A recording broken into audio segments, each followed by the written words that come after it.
Hello my dear students. तो पिछले video में अपने समझे थे meaning of accounting, definition of accounting and यदि उसी को हम लोग देखें तो कैरेक्टरिस्टिक्स ऑफ अकाउंटिंग भी बन जा रहा था, प्रोसेस ऑफ अकाउंटिंग भी बन जा रहा था and accounting as an art and science के बारे में भी अपने थोड़ा सा डिस्कशन किए थे। आज का जो टॉपिक रहेगा ना एकदम छोटा सा टॉपिक रहेगा, that is objectives of accounting. Objective मतलब से क्या उद्देश्य है, अकाउंटिंग क्यों करते हैं अपने, what is the purpose of doing accounting. Main इतना जो सब्जेक्ट सीखने वाले हैं अपने, ओके उस सब्जेक्ट से करेंगे क्या अपने, ओके तो that is the objective of accounting, the purpose of accounting. तो बिना टाइम वेस्ट के चलिए शुरू करते हैं। तो पहला चीज जो है ना ऑब्जेक्टिव ऑफ अकाउंटिंग के बारे में डिस्कस करें तो that is my to keep the systematic record of the financial transaction in a business enterprise. ये सबसे पहला अपना जो है एक उद्देश्य है। सेकेंडली टू कैलकुलेट प्रॉफिट और लॉस, ठीक है, ताकि मेरे को at the end of the day मालूम चल जाए कि मेरा प्रॉफिट है या लॉस है बिजनेस में। ये तो एकदम दरकार है यार बिजनेस में, नहीं तो आप करते रहोगे सालों साल तक मालूम ही नहीं चलेगा प्रॉफिट है या लॉस है। So you need to know from time to time that what is a profit और लॉस। इसके लिए अपने बनाते हैं trading profit and loss account भी बनाते हैं, ठीक है। और यदि कुछ डिविएशन है, यदि कुछ रीजंस है फॉर द लो प्रॉफिट, उसका रीजन क्या है वो ढूंढ पाने के लिए, ठीक है।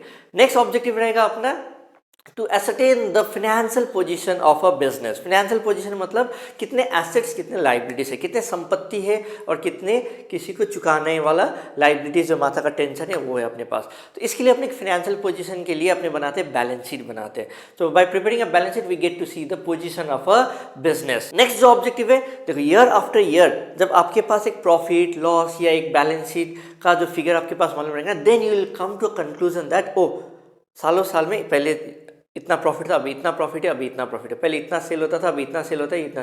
तो ट्रेंड मालूम चलता है, ओके उस ट्रेंड से आपको मालूम चलता है कि बिजनेस का परफॉर्मेंस कैसा चल रहा है। To determine the trend of the business, to determine the performance of the business from year to year, as in like आपका पढ़ाई के केसेस में होते रहता है, क्लास 3 क्लास 4 क्लास 5 का जो एग्जाम्स होते रहते हैं, यहाँ पर आपको ईयरली फाइनेंशियल स्टेटमेंट बनाते रहते हैं। और नेक्स्टली यदि कुछ फ्रॉड हुआ है उस फ्रॉड को डिटेक्ट करना, जैसे कि देखो पैसा का खेला है, यहाँ पर पैसा जहाँ रहता है फ्रॉड होने का चांसेस रहता है, नियत बिगड़ने का चांसेस तो रहता है। और वो जो नियत बिगड़ता है ना तो आदमी फ्रॉड करता है, ओके। और ये जो अकाउंटिंग प्रॉपर वे में जब अकाउंटिंग होता है तब डबल चेक से आपको मालूम चल जाता है ओ ये गलत हुआ या वो गलत हुआ। तो अकाउंटिंग करके ना आपको ये भी मालूम चल सकता है कि कहाँ पर क्या फ्रॉड हुआ, कितना फ्रॉड हुआ, तो ग्रेट एक्सटेंट आपको मालूम चल जाता है to detect fraud and errors. Nextly the objective is to give this information to our stakeholders, okay.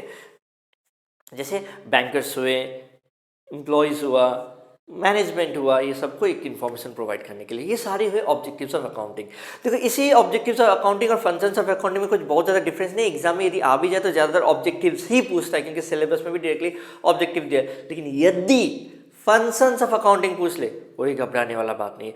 मोरलेस आपका जो डेफिनेशन था, मोरलेस आपका जो ये ऑब्जेक्टिव्स है उसी में से ही आपका क्या बन जाएगा, फंक्शंस ऑफ अकाउंटिंग भी बन जाएंगे। वही है फंक्शन क्या है, काम क्या है, to maintain the systematic record of the business, okay, and to identify the financial position of the business, to assist the management, okay. ये सारी चीज़ें क्या है आपके फंक्शंस ऑफ द अकाउंटिंग है। और नेक्स्टली आपके बिजनेस में बहुत सारे कंप्लायंसेस करने पड़ते हैं। आपको कंपनीज एक्ट के तहत में आपको बहुत सारे रिटर्न फाइलिंग करने पड़ते हैं, इनकम टैक्स में बहुत सारे रिटर्न फाइलिंग करने पड़ते हैं। ये सारे जो रिटर्न फाइलिंग्स और टैक्सेस है ये कंप्लायंसेस के लिए हेल्प करता है। So this is also one of the functions of accounting and you are able to fix the responsibility. ये आपका काम, ये मेरा काम, ये उसका काम। So to fix the responsibility is also one of the functions of accounting. तो आज का एक छोटा सा वीडियो जिसमें आपने समझे objectives of accounting, functions of accounting, objective functions moral same जैसा ही लगता है, okay, and you understand the objectives. ये सारे पॉइंट्स यदि आपको याद हो जाते हैं तो आपको फंक्शंस ऑफ अकाउंटिंग भी बाय डिफॉल्ट मोरलेस वैसे ही है, थोड़ा सा एक दो पॉइंट ऊपर नीचे। और एग्जाम में दोनों तो पूछता नहीं है, आप ऑब्जेक्टिव की जगह में फंक्शंस भी लिख देंगे तो कोई ज़्यादा फर्क नहीं पड़ेगा, okay. So C you soon.